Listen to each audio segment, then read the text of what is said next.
Baik, saya tanggapi sedikit. Kalau Anda baca di Kejadian 2 ayat 1 dan 2, di situ berbunyi, demikianlah diselesaikan langit, bumi, dan segala isinya. Ketika Allah pada hari ketujuh telah menyelesaikan pekerjaan dibuatnya itu, berhentilah ia pada hari ketujuh dari segala pekerjaannya. Artinya dari segala penciptaan. Makanya Tuhan itu sudah berhenti daripada segala sesuatu yang diciptakan. Makanya keturunan Adam itu disebut anak-anak manusia yang terjadi ketika seorang ayah ataupun seorang laki-laki beristri, dan ketika mereka melakukan perkawinan mereka mempunyai keturunan yang disebut anak-anak, dan ketika anak mereka itu punya keturunan juga disebut cucunya mereka. Makanya penciptaan itu sudah selesai. Makanya tidak ada kontradik ketika Tuhan yang firman itu hadir ke dalam dunia melalui hukum yang telah ditetapkan. Dia harus lahir daripada seorang perawan, daripada seorang wanita. Itu jadi tidak ada kontradik di dalam Alkitab itu. Begitu, Pak. Lah ya memang kalau Tuhan sudah berkehendak, ya sudah menetapkan, jadi Bang. Jangankan hanya dari seorang perempuan perawan, dari tulang aja bisa kalau Tuhan mau. Dari perempuan mandul juga bisa. Ada 2 orang tuh yang dari perempuan mandul. Siapa? Ishak. Ibunya mandul, Sarah. Yohanes Pembaptis ibunya mandul, Elizabeth. Sebenarnya kejadiannya Yesus dengan 2 orang itu, yaitu Ishak dan Yohanes Pembaptis, itu sama. Yang menjadi pembeda adalah Maria tidak punya sperma, Elizabeth dan Sarah tidak punya sel telur. Itu aja. Tapi kalau Tuhan mau, jadi Bang. Itu hanya sebagai perantara saja. Makanya Tuhan itu berfirman menjadikan segala sesuatu dengan caranya. Nah, tapi bagi orang-orang yang berprinsip pagan, kalau ada yang ajaib itu disembah.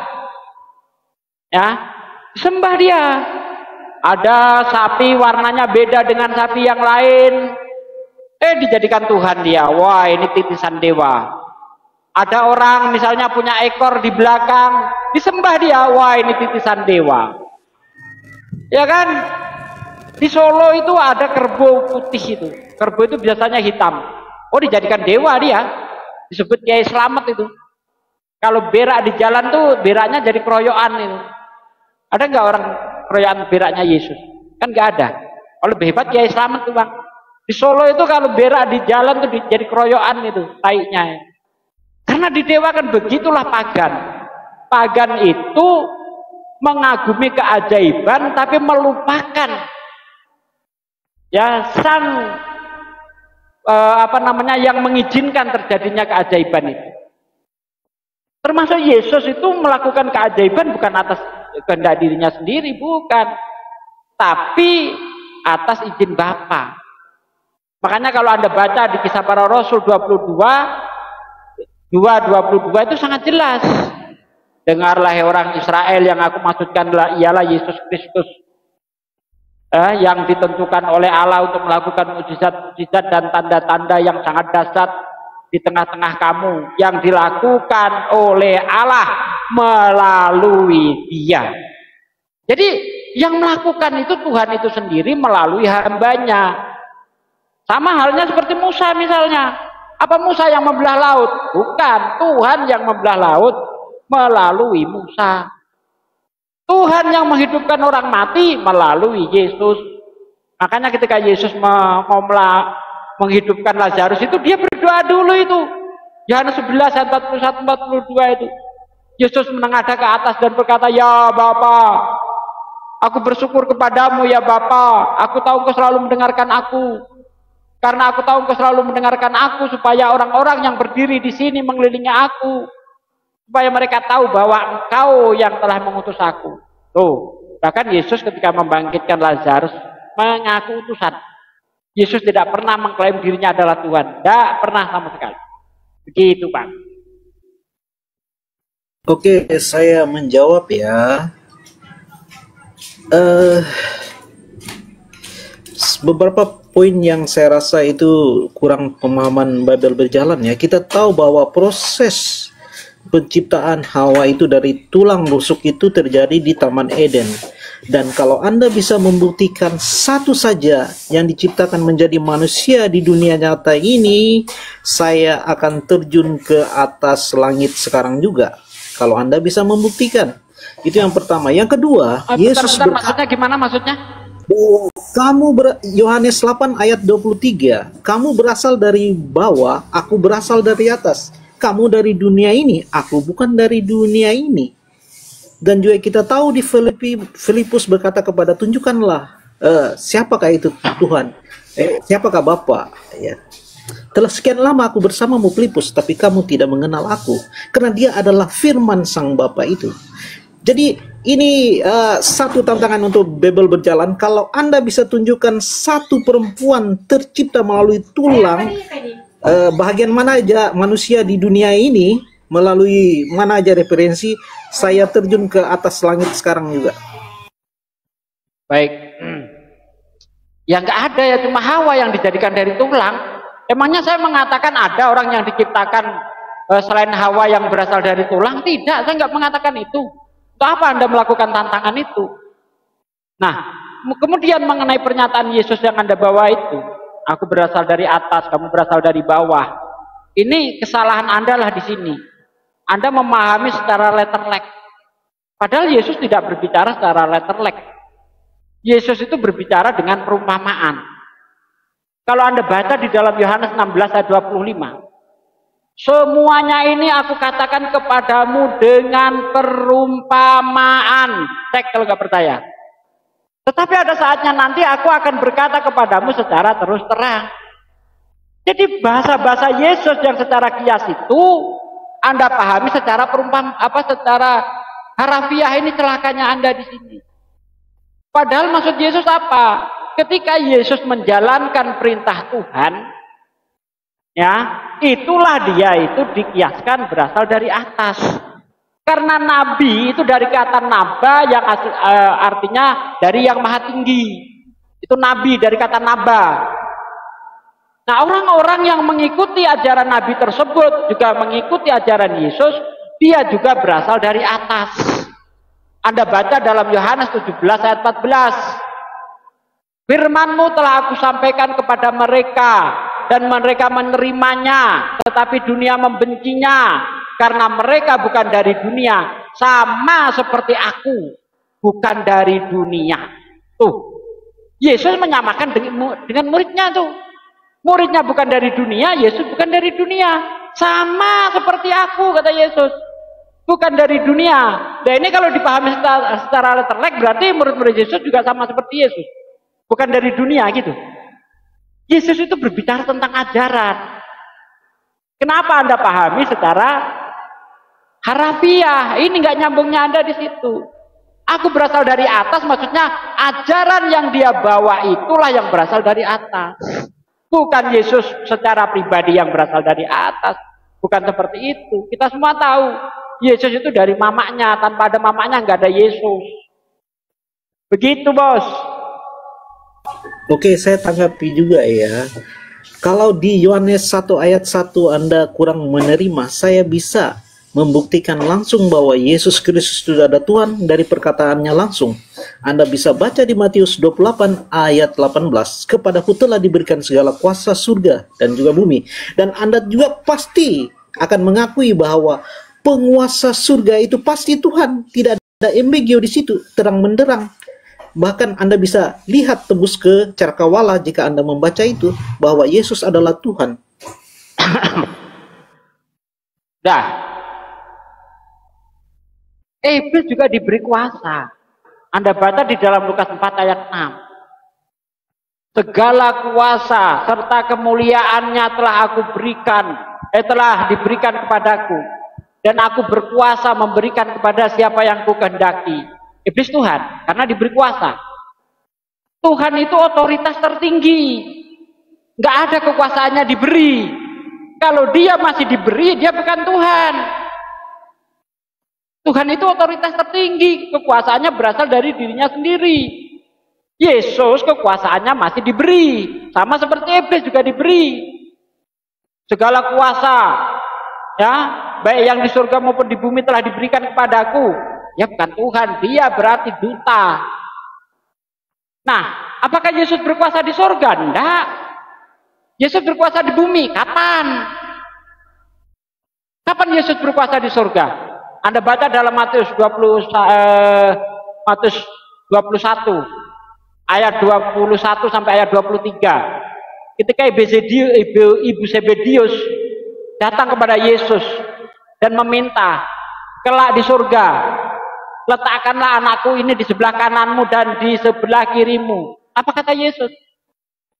Mengenai siapa yang duduk di sebelah kananku dan di kiriku, aku tidak berhak memberikannya. Karena sudah ditentukan oleh Bapakku, siapa yang berhak duduk di sebelah kanan dan kiriku. Nggak ada kuasanya Yesus di surga. Di bumi Yesus nggak pernah berkuasa. Bahkan Yesus ini, maaf ya kalau pakai bahasa sekarang gitu, itu gembel. Karena di dalam Matius 8 ayat 20, Yesus berkata, serigala punya liang, burung punya sangkar, tapi anak manusia mau meletakkan kepala saja nggak punya tempat. Gembel dia, nggak punya tempat tinggal dia. Ya, makanya kalau Anda lihat komentar dari Matthew Henry ketika dia mengomentari Filipi 2 ayat 6 ayat 7 itu, di situ dikatakan Yesus hidupnya hina-dina, makan dari belas kasihan orang. Kapan Yesus berkuasa? Namanya penguasa itu punya wilayah, punya pemerintahan, punya tentara, punya rakyat. Ini mana? Tentaranya Yesus siapa, rakyatnya siapa, pemerintahannya bentuknya apa, wilayahnya mana? Nggak ada. Ya, di bumi nggak pernah berkuasa, di surga pun Yesus nggak berkuasa. Lanjut.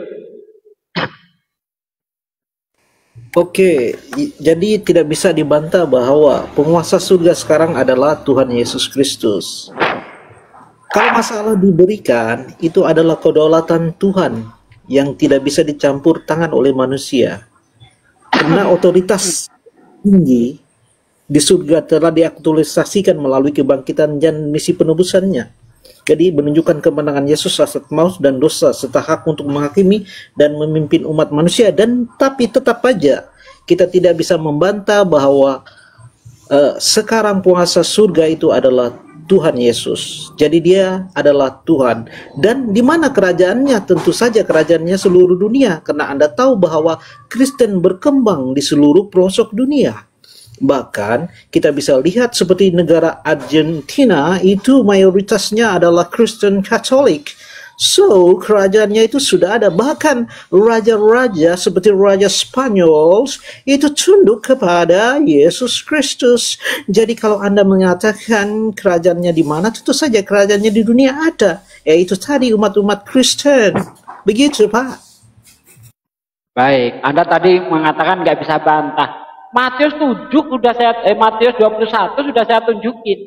Yesus nggak berkuasa. Masih juga dibantah.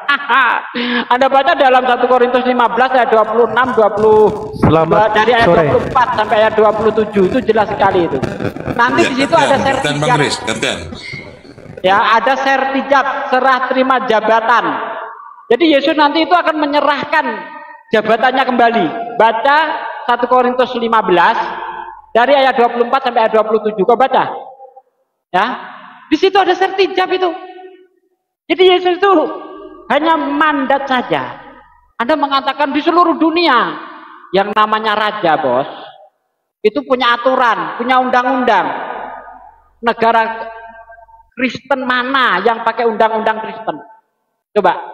Roma sekalipun, ya, pusat Katolik. Apa yang dipakai undang-undangnya di sana? Apakah berdasarkan Bible? Coba. Argentina, apakah berdasarkan Bible? Undang-undang apa? Raja itu punya peraturan, punya undang-undang, punya wilayah, punya bala tentara. Anda mengatakan seluruh dunia, bahkan Yesus sendiri ketika ditanya oleh Pilatus ketika dia ditangkap, Anda baca dalam Yohanes 18 ayat 36. Apakah kamu raja? Aku bukan raja di dunia ini, kawan. Tetapi Ya, sekiranya aku raja, tentulah kaumku akan membelaku saat aku diserahkan. Tuh, Yesus ngaku bukan raja, kau bilang raja pula. Mana ini kawan ini? Yohanes 18 ayat 36 gue baca. Ada Yesus itu ngaku raja. Aku bukan raja di dunia ini. Sekiranya aku raja, tentulah kaumku akan datang membelaku saat aku diserahkan. Tuh, Yesus bukan raja. Raja di raja, ya, itu Nabi Muhammad. Karena peraturan Nabi Muhammad masih berlangsung sampai sekarang. Negara-negara Islam pakai peraturan yang dibuat oleh Nabi Muhammad, baik secara pemerintahan, secara muamalah, ya kan, perdagangan, ekonomi, semuanya dipakai itu. Nah, ada enggak negara Kristen yang pakai undang-undang yang dibawa Yesus? Tidak ada. Coba tunjuk satu negara aja. Tidak ada, bos. Nah, raja dirajain Nabi Muhammad sampai sekarang peraturannya masih berjalan. Sehebat apapun raja sekarang, kalau dia tidak Islam, dia raja kafir. Tuh, Nabi Muhammad raja diraja, peraturannya masih berjalan. Begitu. Bisa keliran waktu ya? Bisa keliran waktu. Silakan dengan yang lain, Bang. Di sini udah mendekati maghrib. Siapa yang mau apa? Ya, Ustadz Hatta sudah monitor. Ustadz Hatta. Bentar. Dicari dulu yang mau apa. Yang sudah siap. Saya akan melanjutkan dari King of Course tadi. Boleh? Ya, silakan. Tapi saya menanggapi tadi. Dicari dulu lawan dialognya, Bang. Karena Grace, saya udah nggak bisa melayani lagi di sini mau maghrib. Grace, suaramu kok ini? Suaramu ada gemerosok itu. Headsetnya dibuang dulu. Ustadz Hatta monitor, Ustadz Hatta. Ustadz Felix.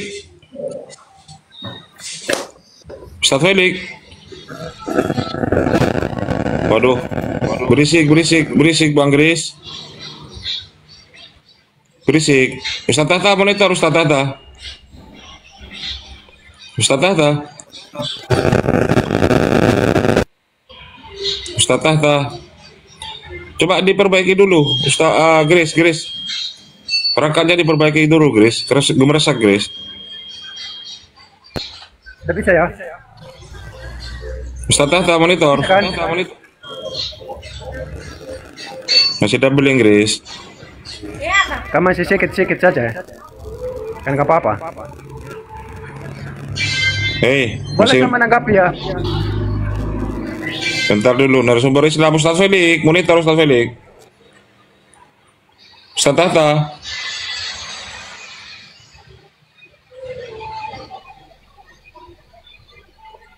Ustadz Hatta.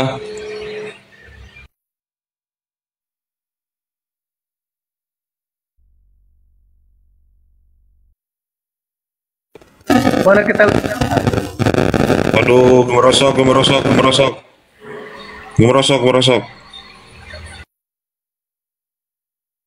Mungkin headsetnya dilepas dulu, Pak Grace.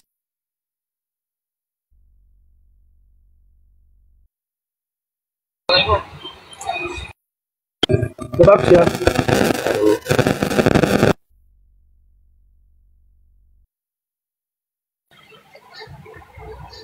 Ustadz Hatta monitor, Ustadz Felix monitor. Monitor ya. Ya, silakan. Siapa yang mau menambahkan? Silakan, Grace. Iya, silakan ditanggapi dulu Bang Cross. Atau Bang Greg, silakan. Ya tentu kita tahu bahwa Yesus mengajarkan hukum kasih ya. Jadi apa yang dilakukan oleh negara-negara yang mayoritasnya Kristen itu melakukan hukum kasih. Makanya kita jangan kaget melihat negara-negara Kristen itu maju-maju dan damai-damai. Karena dia mengamalkan ajaran kasih seperti yang Tuhan ajari. Ada itu seperti kasihilah Tuhan Allahmu dengan segenap hatimu dan kasihilah sesama manusia sama seperti engkau mengasihi dirimu sendiri. Karena di dalam dua hukum itulah kesempurnaan hukum Taurat. Makanya kalau kita cek secara nyata kita bisa Saya melihat tanya dulu sama Bang Cross. Iya, ajaran Yesus yang paling utama itu apa? Ajaran kasih atau apa? Yang saya tanyakan dulu. Karena kalau berbicara tentang ajaran kasih, jangankan kita yang beragama, ateis saja seperti misalkan Korea Utara, Amerika ateis akan tetapi mereka juga mengajarkan ajaran kasih. Nah, ajaran yang paling mendasar yang diajarkan oleh Yesus apa? Itu yang Anda harus jawab dulu, silakan. Kita bisa baca di Matius 22:37 hingga 40. Berbunyi, kasihilah Tuhan Allahmu dengan segenap hatimu, kasihilah sesamamu manusia seperti dirimu sendiri. Dua hukum ini memuat seluruh hukum Taurat dan kitab para nabi. Itu dijelaskan di situ sangat terang benderang bahwa hukum yang paling utama itu adalah kasih, gitu Pak. Karena kalau tanpa kasih tidak Tuhan itu sebagai seorang kita bisa baca di Filipi 2 ayat 6, dia yang dalam rupa Allah tidak menganggap kesetaraan itu harus dipertahankan. Kenapa dia menjadi seperti hamba? Karena itu kasih yang paling tertinggi. Dia yang sang pencipta tetapi mau menjadi, itulah kasih yang tidak ada tertandingin lagi. Kasih yang sangat-sangat tidak bisa dibandingkan. Oke. Nggak perlu saya tanggapi lain lagi karena saya tanya hukum yang paling terutama, ajaran terutama itu apa? Kamu nggak bisa jawab. Nah, sudah bacakan di Matius. Ternyata hukum yang sabar. Ya, sabar. Dalam Markus 12:29, hukum yang terutama adalah dengarlah wahai bangsa Israel, Tuhan Allah kita itu satu. Itu hukum yang terutama. Nah, kalau Anda mengatakan bahwasanya Yesus datang membawa ajaran kasih nih, Matius 10 nomor 34 secara eksplisit menjelaskan, jangan kamu menyangka bahwa aku datang untuk membawa damai di atas bumi. Aku datang bukan untuk membawa damai, melainkan pedang. Nih, coba kamu tanggapi apa ini? Matius 10 nomor 34. Jangan kamu menyangka bahwa aku datang untuk membawa damai di atas bumi. Aku datang ya bukan untuk membawa damai, melainkan pedang. Coba. Ini ajaran apa? Ini ajaran kasih nih. Baik, saya tanggapi. Ya, silakan. 5:17. Janganlah kamu menyangka bahwa aku datang untuk meniadakan hukum Taurat, tetapi saya tidak berbicara tentang hukum Taurat, Pak. Saya berbicara tentang ajaran kasih. Ya, dengar Bang Cross, kamu jangan lompat-lompat. Aduh, kamu lompat-lompat sih. Bukan lompat, saya menjelaskan bahwa Tuhan itu menggenapi segala sesuatu. Jadi segala sesuatu yang sudah genap, dia mengajarkan lagi tentang hukum kasih. Ya, digenapi oleh Tuhan Yesus. Ayo kita fokus saja sama ajaran kasih ya.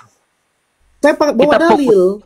Iya. Saya bawa dalil. Iyalah, kita berbicara, kamu kan tadi mengatakan membawa ajaran kasih. Nah, coba kamu tanggapi Matius 10 nomor 34. Kalau Yesus datang membawa ajaran kasih, nah kenapa dalam Matius 10 nomor 34 jangan kamu menyangka bahwa aku datang untuk membawa damai, tapi aku datang untuk membawa pedang. Ini yang kamu harus tanggapi dulu, bukan hukum Taurat. Ayo, silakan ditanggapi dulu. Matius berapa tadi? Matius 10 nomor 34. Mau ditanggapi, Bang? Ya, silakan kamu tanggapi. Bang Cross atau bagaimana? Silakan tangkap saya. Silakan kalian Bang Cross dulu yang tanggapi. Silakan Bang Cross dulu satu-satu dulu. Oke. Berarti Bang Cross dulu ya, nanti. Iya, silakan selesai dulu baru antum ya. Tapi terserah kamu mau angkat tema baru, tapi kan ya secara kebetulan Bang Cross membawa angkat tema ini, makanya saya ikuti aja. Silakan. Oke, saya nggak bawa tema baru, tetap kita merujuk kepada. Diam dulu. Biarkan Bang Cross. Kita hargai dulu Bang Cross. Diam dulu. Kita hargai dulu Bang Cross. Silakan Bang Cross. Oke. Silakan Bang Cross. Yesus memberi petunjuk kepada murid-muridnya sebelum mereka diutus bahwa di Matius 10 ayat 1 sampai 42, pedang di sini bukan berarti kekerasan fisik, tetapi simbol pepercayaan yang bisa terjadi karena pengikut Yesus akan menimbulkan konflik spiritual dan sosial. Makna teologisnya, pepercayaan karena iman. Ya, di dalam rumah tangga itu, jika dia itu menyembah berhala, kalau dia mengikuti Yesus Kristus, Referensinya di mana, Pak? Referensinya di mana? Referensinya di mana? Anda menerangkan itu, ambil referensi Ayat dari mana? selanjutnya itu sudah ada referensinya itu. Ada selanjutnya. ya coba dibacakan aja Pak Grace. Sabar dulu, satu-satu dulu. Satu-satu dulu, karena kalau ramai begini seperti pasar nggak enak. Iya, silakan Anda. Diam. Ya, silakan Pak Grace. Iya, Oke, silakan ditanggapi. Oh, berarti Bang Cross dulu, diam dulu Bang Cross, gitu gimana? Iya, kan saya minum biar Pak Grace dulu. Pak Grace dulu. Ya silakan Bang ini, siapa lagi nih? Siapa yang mau nanya? Oke, sudah ya. Tadi mengatakan pedang ya. Maksud pedang itu sudah ada penjelasan ayat selanjutnya. Ehokmu terlalu tinggi Bang. Ehokmu kurangin dulu, ehokmu terlalu tinggi. Setel dulu. Ini saya pakai handset nih. Itu terlalu kacau itu apa namanya? Mic kamu terlalu kacau itu. Pakai handset aku. Saya pakai handset. Diatur dulu tata letaknya. Siapa mau moderator di bawah atau di atas tata letaknya dulu.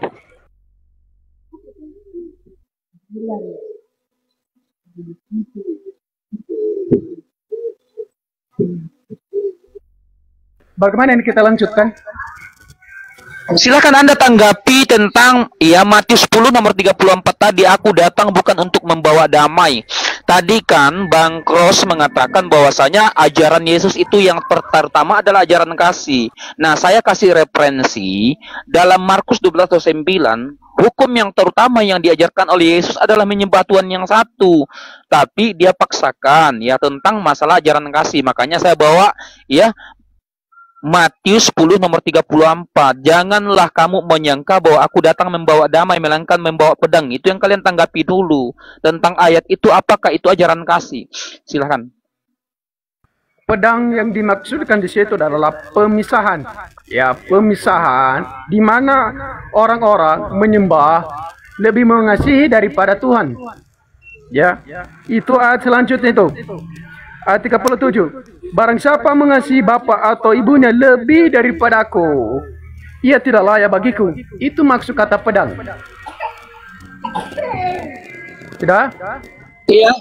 Oke, kalau ini dalam 1 Samuel 15 nomor 3, dalam 1 Samuel 15 nomor 3, jadi perangilah sekarang, kalahkanlah orang Amalek, tumpaslah segala yang ada padanya, dan janganlah ada belas kasihan. Ini katanya ajaran kasih, akan tetapi tumpaslah mereka, tidak boleh ada belas kasihan kepadanya. Bunuhlah semuanya, laki-laki maupun perempuan, ya kanak-kanak maupun anak-anak yang menyusu. Bahkan di sini anak-anak yang menyusu dibunuh mereka. Ya, ini ajaran menurut saya ajaran yang mengerikan ini menurut saya ini. Sudah. Ya saya ulangi di sini, sabar-sabar Pak. Ya ini data Pak ya dalam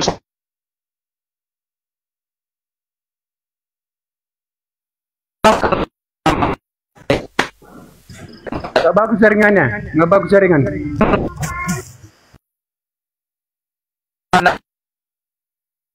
Anak yang menyusu.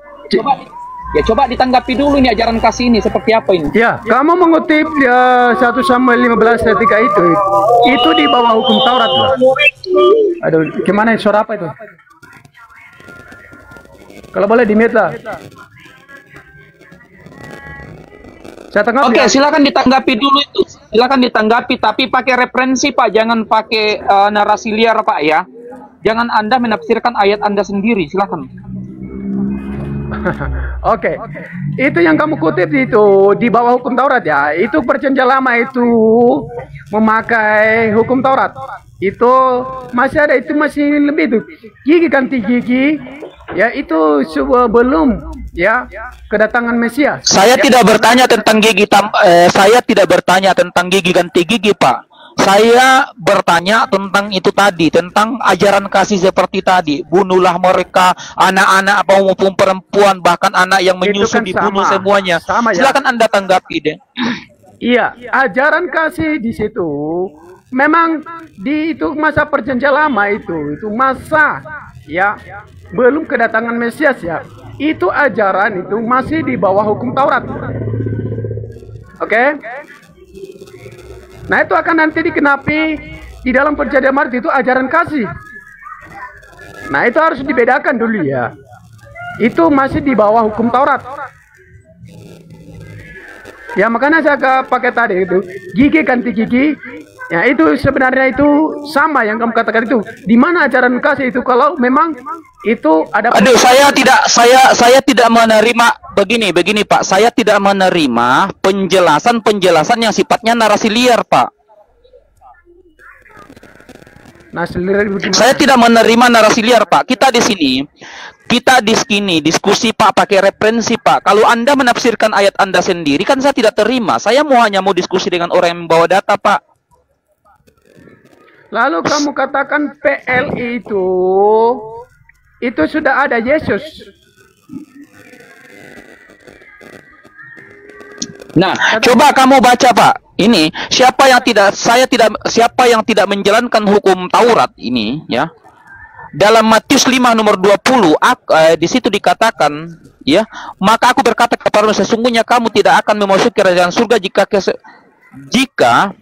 kamu tidak lebih daripada ahli-ahli Taurat. Artinya keagamaanmu, kebaikanmu, ya, kamu harus menjalankan hukum Taurat. Mengutip Matius mana tadi? Biar kita baca. Matius mana?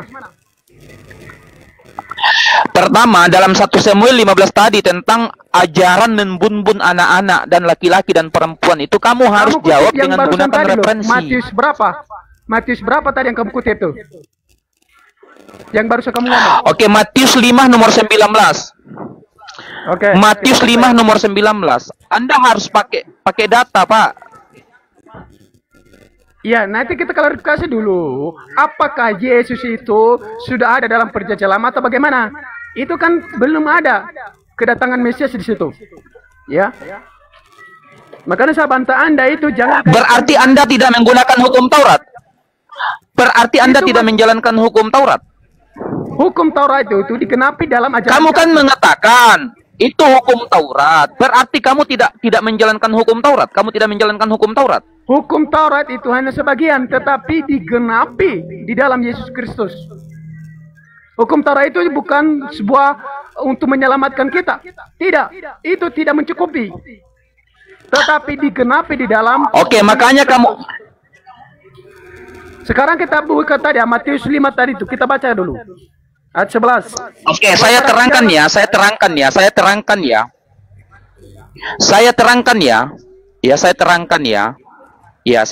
Izin, Pak.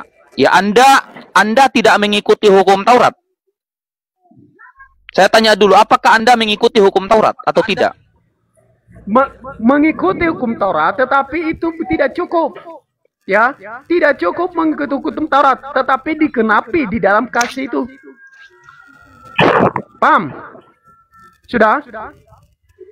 Bukan kami tidak mengikuti. Referensinya dari mana, Pak? Anda menyimpulkan itu referensinya dari mana? Matius 22. Itu referensinya dari mana, Pak? Sudah dibantu itu, Matius 22. Baca. 22 ayat 40. Pada kedua hukum inilah tergantung seluruh hukum Taurat dan kitab para nabi. Atau berapa, Bang? Berarti Anda menolak hukum Taurat tadi. Begini, satu-satu dulu. 22:40. Kamu tadi sudah menyerah, Bang Overcross. Kamu sudah menyerah tadi, lo kok masuk lagi. Kamu sudah menyerah tadi, kok lo kok masuk lagi. Diam aja kamu, duduk manis. Duduk manis mendengarkan ya. Dia hanya bantu untuk mencukupkan data. Saya tanya dulu. Bang Gres, sabar. Bang Gresman, kamu tadi mengatakan itu adalah perjanjian lama atau hukum Taurat, betul? Betul? Ya. Betul? Ya. Oke, coba kamu baca ini. Kita harus dulu Matius 5. Ya, coba kamu baca ini. Coba kamu baca ini. Ya, dalam Iya. Jangan lari dulu pada yang kita Saya buktikan dasar sama kamu. Bang Gresman, diam dulu kau biar kamu paham. Biar kamu paham. Tadi dalam 1 Samuel tadi tentang perangilah bangsa Amalek, bunuhlah mereka tanpa ada belas kasihan, laki-laki dan perempuan, ya, anak-anak yang menyusu. Kamu mengatakan itu hukum Taurat. Itu hukum Taurat sebelum Yesus diutus. Nah, sementara dalam Matius 5:19 dikatakan, karena itu siapa, saya, ya Mas, buram nih kamera saya ya. Saya bacakan aja Pak ya. Coba Anda baca sendiri. Saya bacakan karena dia buram. Dalam Matius 5:19, karena itu siapa yang mengindahkan salah satu perintah hukum Taurat, ya, meniadakan, siapa yang meniadakan salah satu perintah hukum Taurat sekalipun yang paling terkecil, dan mengajar demikian kepada orang lain, ia menduduki tempat yang paling rendah, ya, di dalam kerajaan sorga. Saya ulangi Pak, Anda menolak tadi. Dalam Matius 5:19, karena itu siapa yang meniadakan salah satu perintah hukum Taurat sekalipun yang paling terkecil dan mengajarkannya demikian kepada orang lain, ia akan menduduki tempat yang paling rendah dalam kerajaan sorga. Nah, gimana tuh Pak? Coba Anda bantah pakai data lah. Silakan. Iya, makanya saya tunjuk ke data tadi. Itu di Matius berapa itu tadi, King? 22:40. Matius 5:19.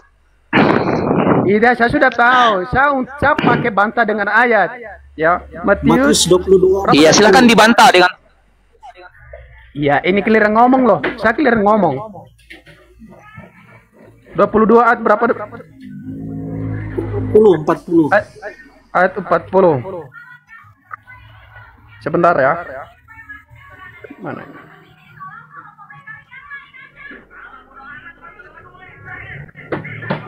Pada kedua hukum inilah tergantung seluruh hukum Taurat dan kitab para nabi.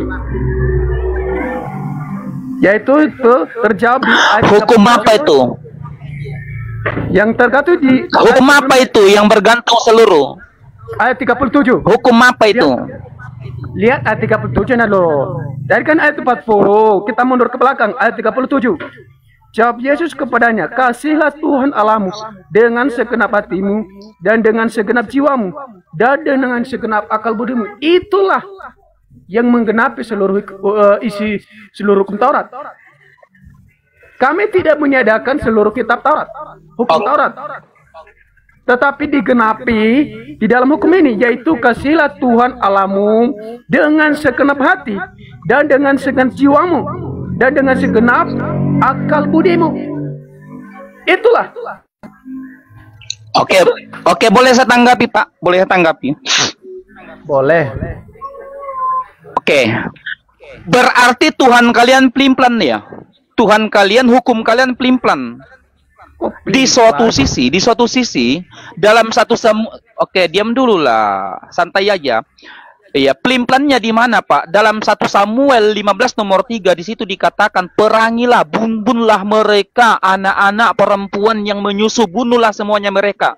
Nah, kemudian dalam ya Matius 10 nomor 34 tadi di situ dikatakan aku datang bukan untuk membawa damai melainkan datang untuk membawa pedang. Nah, ini kan pelin-pelan Pak.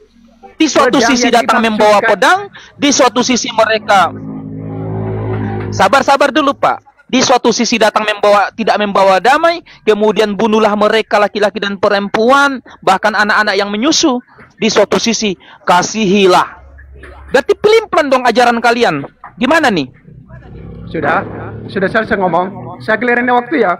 Saya sudah jelaskan tadi. Iya, Saya sudah jelaskan tadi. Pedang itu pemisahan.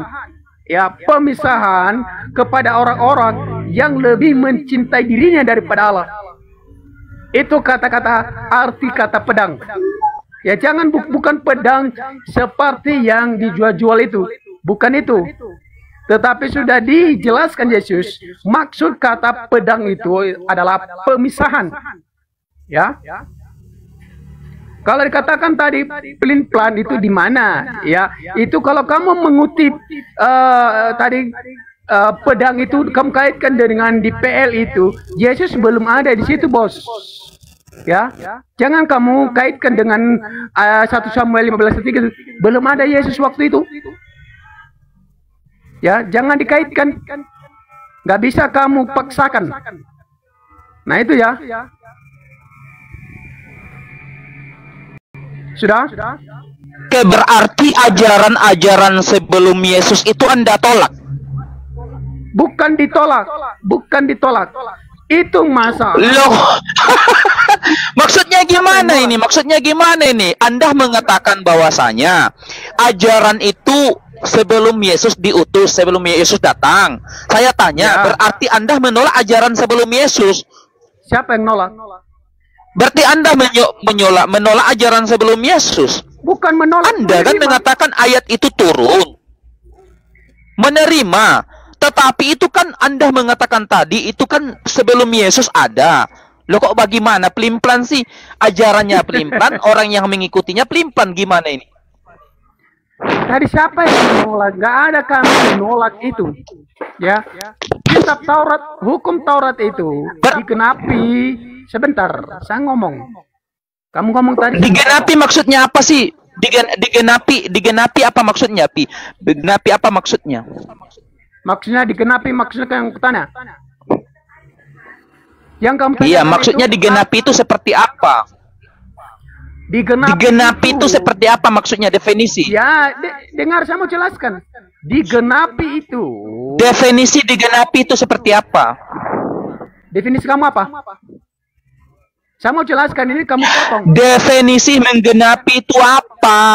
Silakan, Ya, ini definisi menggenapi itu apa? Silakan. Saya menjelaskan. Tadi kamu Waduh. waktu, saya potong. Saya menjelaskan ini kata definisi menggenapi loh. Kamu potong waktu. Kamu potong saya. Nggak bisa. Silakan, begitu. silakan. Silakan, jangan cengeng, Pak, jangan cengeng, silakan. Menggenapi itu berarti finish. Benar nggak? Final, begitu. Ya. Iya, final maksudnya sudah final. Oke, Ya, berarti hukum Taurat itu dijalankan semuanya. Gimana? Berarti hukum Taurat itu akan dijalankan, sudah final hukum Taurat itu. Iya. Tetapi. Oke. Sabar. Kok ada tetapi lagi sih? Gimana ajaran pelin-pelan seperti ini? Kok ada tetapi lagi sih? Mau Gimana sih? dijelaskan atau bagaimana ini? Kok dipotong waktu? Ya udah, kamu bicara aja dulu. Nanti saya tanggapi. Tadi kan Anda Dulu ngomong. Tadi kan saya tanya, apakah hukum Taurat ini dijalankan? Iya. Tetapi apa lagi? Silakan Anda, tetapinya apa? Silakan. Iya, kalau mau dengarkan itu jangan dipotong saya. Ayo, tetapi apa lagi kau? Ya udah, Tetapi apa dengar, lagi? Silakan Anda jelaskanlah. Tetapinya itu apa? Bisa dengarkan. Ya, itu tadi katakan kata menurut juga ya. Kata pedang itu, jangan kamu salahkan gambarkan ya. Itu sudah jelaskan, itu pemisahan. Itu yang dimaksudkan ya. Yang dibumbu. Iya, kok diam? Tetapinya mana? Tetapinya mana? Kok cengeng asik? Cengeng sekali Pak Pendeta ini. Jelaskan tadi. Ini loh. Bagaimana sih? Saya tanya sekali lagi Pak, apakah Anda menjalankan sepenuhnya hukum Taurat, taat kepada hukum Taurat? Hukum Taurat itu itu yang saya seperti apa dulu? tanyakan. Apakah Hukum Taurat itu Anda seperti apa? menjalankan hukum Taurat? Silakan. Sebelumnya hukum Taurat itu seperti apa? Jawab. Hukum Taurat itu seperti apa? Cengeng semua. Kenapa ini diam nih? Loh, kok diam? Saya jaringan abang gak bagus. Saya tanya, menurut kamu hukum Taurat itu seperti apa? Oke. Hukum Taurat adalah perintah-perintah dalam Taurat seperti ya. Seperti apa? Oke, hukum Taurat yang pertama ya adalah tidak boleh ada ilah lain, tidak boleh ada patung, ya, berbuat baik kepada kedua orang tua, termasuk dalam kitab imamat, seperti di kitab imamat diharamkan bagimu daging babi, karena dia bermama biak dan berkuku belak, itu kan termasuk hukum Taurat juga. Mana yang diharamkan itu? Di hukum Taurat. Di hukum Imamat, Taurat itu kitab diharamkan. imamat ini bukan hukum Taurat atau tidak? Imamat. Kitab imamat itu Makanya termasuk hukum tahu, Taurat atau banyak hukum-hukum di dalam perjalanan, hukum seremonial itu banyak. Hukum Taurat yang saya tanya hukum itu, mana yang hukum kalian Taurat. terima? Hukum mana yang kalian terima? Dalam perjanjian lama itu salah satu diantaranya adalah imamat. Misalnya imamat 11 pasal 7, diharamkan bagimu daging B2 karena dia berkuku bebelah dan Yang saya bermamia. tanya loh, Nah ini kan hukum Taurat, Pak. Hukum Taurat itu yang 10 itulah hukum Taurat. Oke, Ya. Oke, hukum Yang- Taurat yang 10 kita bahas, tidak boleh ada ilah lain selain dia. Sepakat? Ya yakin itu kami terima. Oke, yakin. Nah, Tuhanmu siapa? Aduh, jangan lain dulu. Nanti. Iya kan, saya ikuti narasi kamu. Bukan membawa narasi, kepada kan hukum kita akan Taurat. masuk ke hukum Taurat. Kenapa kamu Iya, tanya hukum- siapa Tuhanmu? Oke, kalau kamu kita bahas itu, oke nggak apa-apa. Kita tinggalkan hukum Taurat ya. Kita tinggalkan itu, Iya. atau kita masuk kepada ilah lain. Silakan, Pada silakan. Tuhan atau pada Taurat? Saya hanya mengikuti narasimu, ya. Loh, Hukum Taurat narasi seperti kamu apa? tadi kah? Narasimu tadi silakan. kan sudah jelas. Jangan ada ilah lain. Kamu tanya kan, siapa Tuhanmu? Siapa Allahmu? Itu kan beda lagi. Iya kan? Itu kan udah lari. Oke, dari- oke. dari Silakan konteks Anda yang jawab. jelas. Mana yang kita ikuti ini? Kita bahas Tuhan atau bahas hukum Taurat? Oke, hukum Taurat. Boleh saya tanya tentang hukum Taurat? Boleh. Iya. Tentang masalah Apa? hukum Taurat ya. Oke. Saya tanya ya. Dalam Lukas pasal 16-17, di situ Yesus berkata, lebih mudah bumi ini lenyap daripada satu titik hukum Taurat itu ditiadakan. Sepakat nggak dengan perkataan Yesus ini? Ya. Sepakat. Ya. Waalaikumsalam warahmatullahi wabarakatuh. Sementara dalam Efesus 2:15, pernah baca nggak Efesus 2:15? Coba Anda baca. Ya baca aja Efesus lah. Jangan 2:15. Biar kamu paham Bibelmu, biar kamu baca Bibelmu, biar kamu tahu juga. Jangan kamu ajarin saya dengan Bible saya. Saya lebih ajarin Anda. Oke, kalau Efesus Anda berapa memang lebih tadi? paham Bibel, Iya, lo silakan. kok katanya paham Bibel tapi tidak hafal. Oke, kalau Anda tidak hafal, saya bacakan ya. Artinya Saya Bible hafal. itu bukan hanya dihafal, tetapi mengerti. Bukan dihafal, mengerti. Kalau cuma modal cowok, Santai aja, modal Pak. hafal, nggak bisa. Oke, kita Sabar masuk ke Pak. Efesus Saya ulangi ya. Dalam Lukas 6 pasal 16 di situ dikatakan, lebih mudah bumi ini lenyap daripada satu titik hukum Taurat itu ditiadakan. Ini kata Yesus. Sementara Paulus dalam Efesus 2:15, dengan matinya Kristus sebagai manusia, ia membatalkan hukum Taurat dengan segala perintah dan larangannya. Nah, kata Paulus ini merujuk kepada Yesus. Yesus menggenapi hukum Taurat, bahkan mengatakan lebih mudah bumi ini lenyap daripada satu titik hukum Taurat itu ditiadakan. Sementara Efesus 2:15 membatalkan dengan segala ketentuannya. Ini ajaran yang berbeda, Pak, kan? Ini ajaran yang Ajaran berbeda, mana? Pak. Betul. Mana yang berbeda? Oke, saya ulangi lagi. Tolong dipasang telinganya, Pak, ya. Waduh. Dalam Lukas pasal 16, kalau perlu ambil pulpen, Pak, catat. Kalau belum tahu Bibelnya, ambil pulpen, catat. Aduh, sudahlah, jangan menghujat. Oh, yang menghujat siapa, Pak? Santai aja, Pak. Dalam Lukas pasal 16-17 dikatakan lebih mudah bumi ini lenyap daripada satu titik hukum Taurat itu dibatalkan. Kemudian Paulus dalam Efesus 2:15 mengatakan, dengan matinya Kristus sebagai manusia, ia telah membatalkan hukum Taurat dengan segala ketentuannya. Ini ajaran yang berbeda kan, Pak? Kan? Terus? Siapa yang Saya tanya dulu, ini ajaran yang berbeda kan? hukum Taurat itu siapa yang membatalkan? Saya bacakan ya. Dalam Efesus 2:15, di situ dikatakan, dengan matinya Kristus sebagai manusia, ia telah membatalkan hukum Taurat dengan segala perintahnya. Ini Ya, kan terus? ajaran yang berbeda. Betul. Iya, artinya yang membatalkan hukum Taurat itu bukan Paulus, tetapi Yesus, ya kan? Oke, sabar-sabar. Kalau Yesus yang membatalkan hukum Taurat itu, nubuatannya di mana? Silakan, nubuatannya di mana? Nubuatan dari mana? Nubuatan dari Yesus. Nubuatan mana? Sabar, Pak, sabar. Coba tenang dulu, Pak. Jangan geregetan, Pak. Santai, Ya. santai. Iya, Oke. iya. Anda mengatakan Yesus yang membatalkan hukum Taurat itu bukan Paulus. Ya, Ya Yesus. ya betul. Kalau memang Yesus yang membatalkan hukum Taurat itu, nubuatannya di mana, Pak? Nubuatannya, pengakuannya, Kamu pembatalannya Yesus di mana? Ya kan Markus nubuatannya 5:17. itu kamu kutip itu nubuatan itu dari Lukas itu kan? Silakan, nubuatan tentang pembatalan hukum Taurat itu di mana? Nubuatan tentang pembatalan hukum Taurat itu di mana? Tadi kan kamu Karena kutip kenapa? dari Lukas. Sabar. Aduh. Kenapa saya minta nubuatan? Karena dalam ayat yang lain, ya, dalam ayat yang lain dikatakan bahwasanya di situ Yesus berkata dalam Lukas tadi 16 mengatakan lebih mudah bumi ini lenyap daripada satu titik hukum Taurat itu dibatalkan.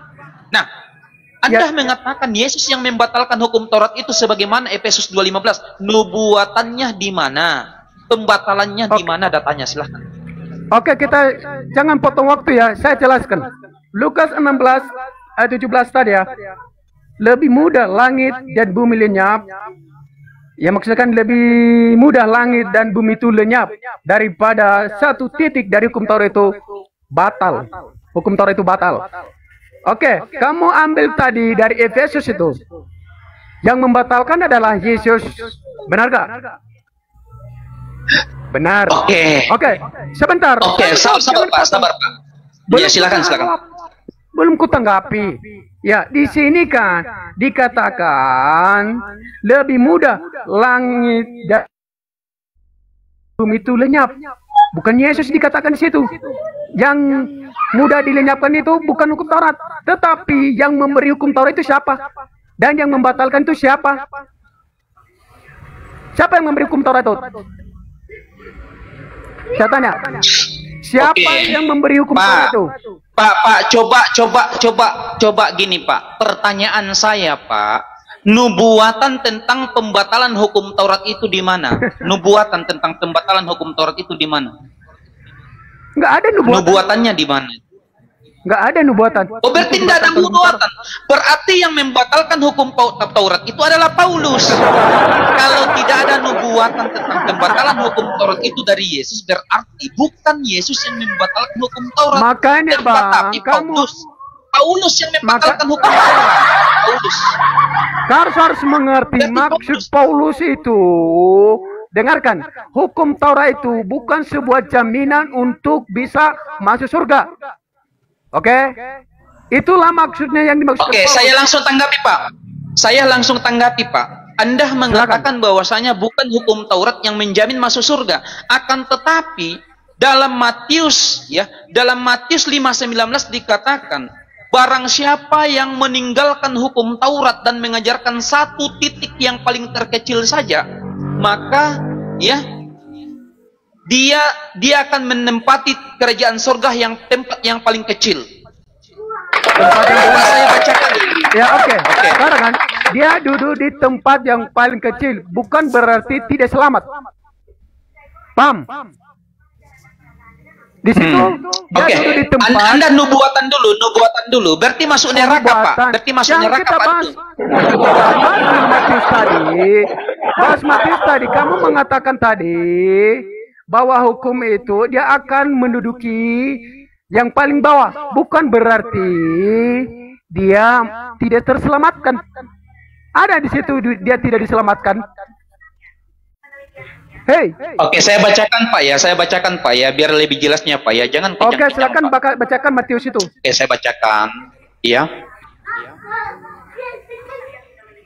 Silakan. Ya, saya bacakan Pak ya.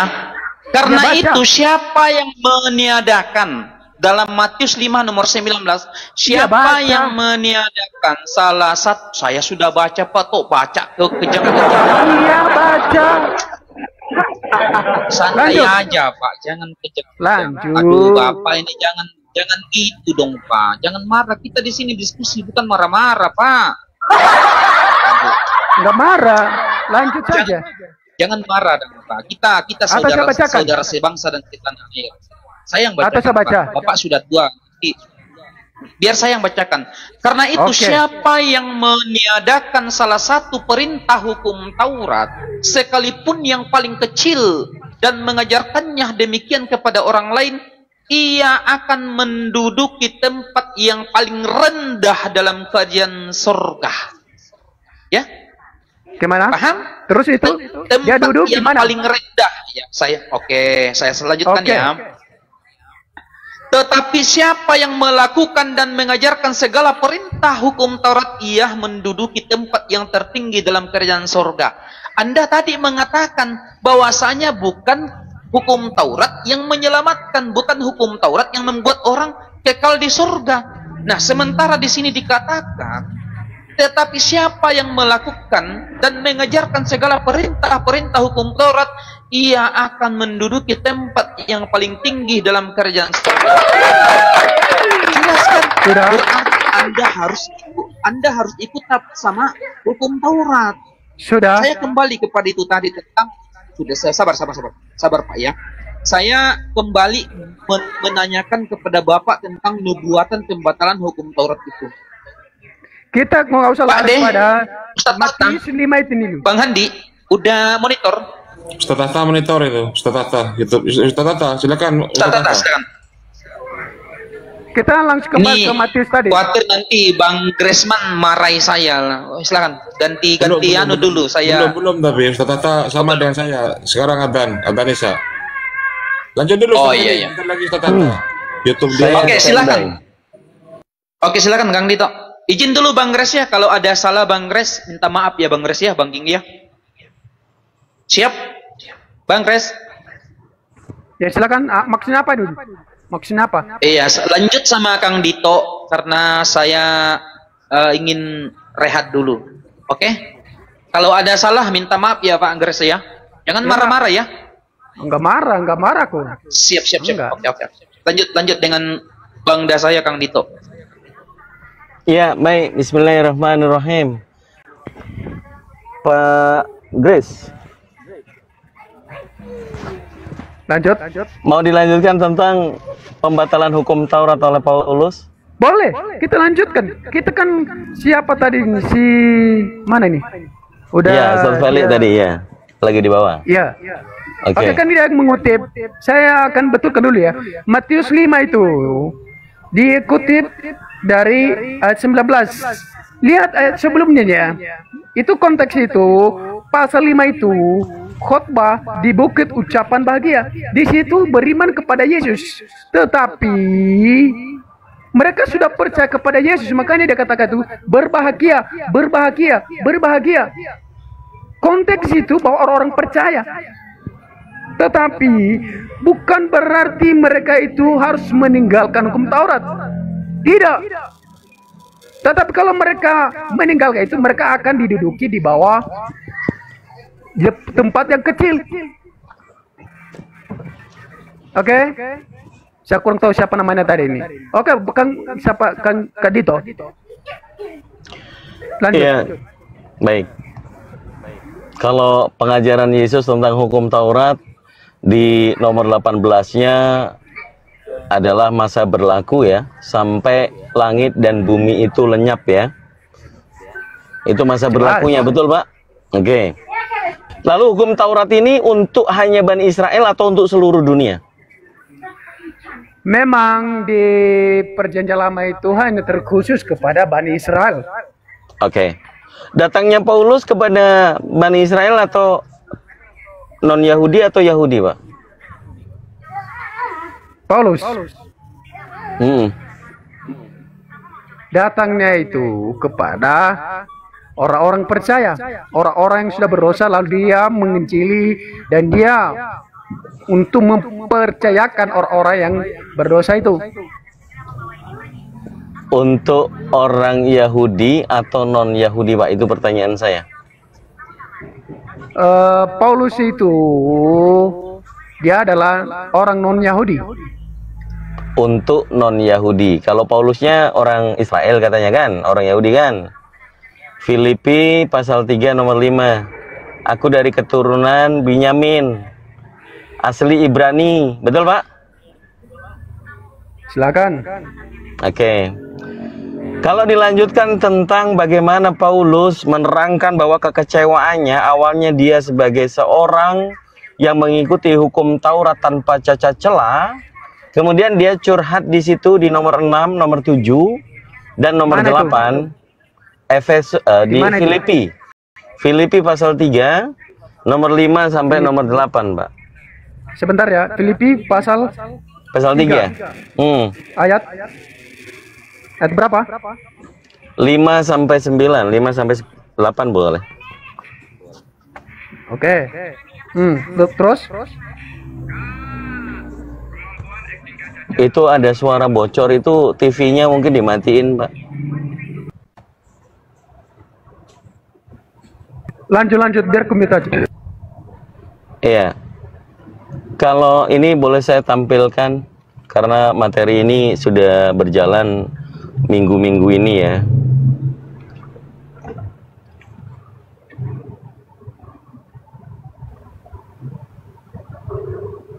Ini Pak, saya sudah tampilkan. Bisa diperbesar Deos. Ya, motor mobil.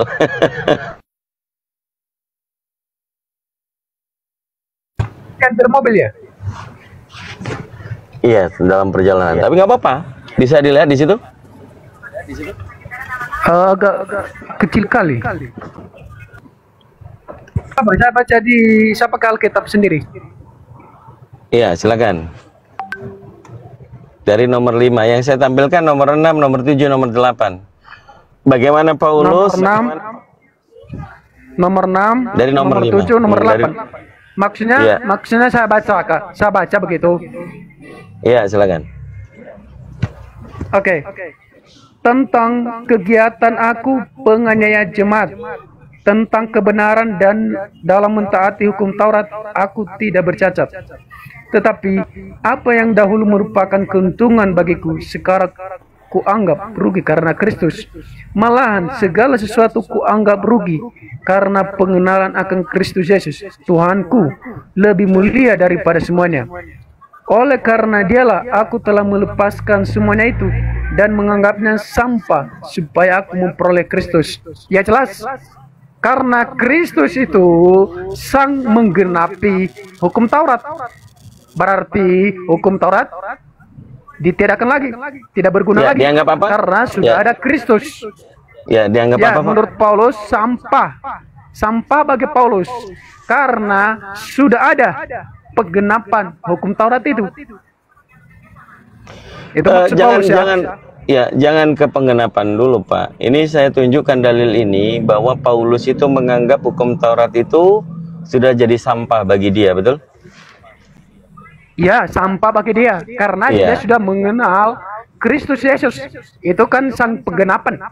Oke. Jadi karena dia sudah mengenal Yesus. Ya. Jadi yang kita bahas sebelumnya Matius 5 nomor 18 tadi, Pak. Hukum Taurat itu sampai kapan diberlakukan? Sampai hari kiamat, betul? Sampai langit dan bumi itu lenyap, betul ya? Lalu Paulus mengatakan bahwa hukum Taurat itu sampah. Ya, terus? Jadi topik ini relevan atau tidak relevan, Pak? Yang diajarkan Yesus, hukum Taurat itu sampai langit dan bumi itu lenyap, itu terus tidak akan dibatalkan. Kang Dito menampilkan gambar terlalu lama, kena pelanggaran dia. Ada pembatasan. Ustaz Tata monitor. Ustaz Sama Tata. pemilihnya bumi ini Ustaz Tata. satu tidak akan ditadakan. Kang Dito ganti akun Kang Dito. Kang Dito ganti akun Kang Dito. Bagaimana nih? Kemana dia? Kang Dito kena pelanggaran. Ustaz Tata, silakan Ustaz Tata. Nah, ya gimana? Santai. Iya, Kang Dito kena pelanggaran. Saya turunkan. Ya lanjut. Ya lanjutkan yang dibilang kawan tadi. Apa ini mau bahas apa? Saya dari tadi tidak tahu. Hukum Taurat, Ustaz. Oh, ya udah, Hukum Taurat. Paulus tahu, ya udah. membatalkan hukum Taurat, sementara Yesus menggenapi. Itu maksudnya apa? Seperti itu, Ustaz. Ya, jadi itulah diantaranya ya. Kalau Yesus dan juga dalam perjanjian lama itu sangat menjunjung tinggi hukum Taurat. Contohnya Yeremia 11 ayat 3. Katakanlah kepada mereka, beginilah firman Tuhan Allah Seriwil, terkutuklah orang yang tidak mendengarkan perkataan-perkataan perjanjian ini, Taurat. Ulangan 27 ayat 26. Terkutuklah orang yang tidak menepati perkataan hukum Taurat ini dengan perbuatan. Ya, dan seluruh bangsa itu harus berkata amin. Matius 5 ayat 17 sama. Atau Matius 5 ayat 14. Ya. Atau Matius 5 ayat 19.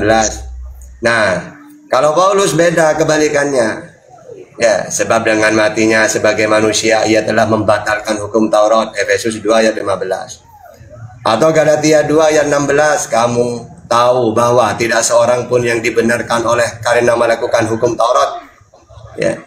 Atau nanti Galatia 5 ayat 4, kamu lepas dari Kristus jikalau kamu mengharapkan kebenaran oleh hukum Taurat. Atau Roma 3 ayat 28, karena kami yakin bahwa manusia dibenarkan karena iman dan bukan karena melakukan hukum Taurat. Roma 4 ayat 14, karena hukum Taurat membangkitkan murka. Ibrani 7:19, sebab hukum Taurat sama sekali tidak membawa kesempurnaan. Jadi kebalikannya, Paulus ini merusak ajaran yang sudah disepakati. Oke, lanjut. Kesimpulannya apa ini? Ya, kesimpulannya berbeda. Kalau Yesus dengan di dalam perjanjian lama dan Yesus hukum Taurat itu sangat dijunjung tinggi. Tapi kalau Paulus malah mendatangkan murka, katanya gitu.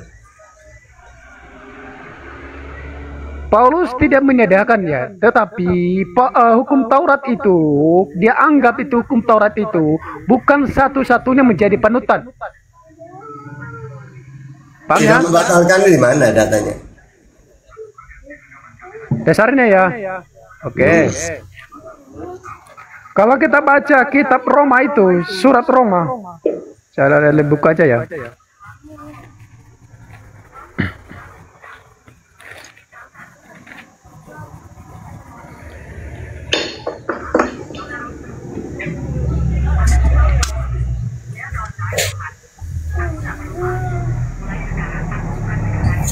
Tapi saya lupa ayatnya ya. Tetapi dikatakan di situ bahwa hukum Taurat itu bukan sesuatu menjadi pondasi utama, tetapi menjadi pondasi utama itu adalah Yesus Kristus. Karena melakukan hukum Taurat itu tidak bisa mencapai Yesus Kristus. Karena Yesus datang, dia akan menggenapi seluruh hukum Taurat itu. Itu benar. Ya, di Injil yang dia katakan bahwa aku, ya, dia akan menggenapi seluruh hukum Taurat itu, baik itu kitab para nabi. Enggak, dengan kematian Yesus itu hukum Taurat batal gitu. Hukum Taurat artinya kalau Tuhan Yesus menjadi tokoh sentral di situ, berartinya hukum Taurat tidak perlu lagi karena sudah ada kepenuhannya. Ya, itu sudah ada tokoh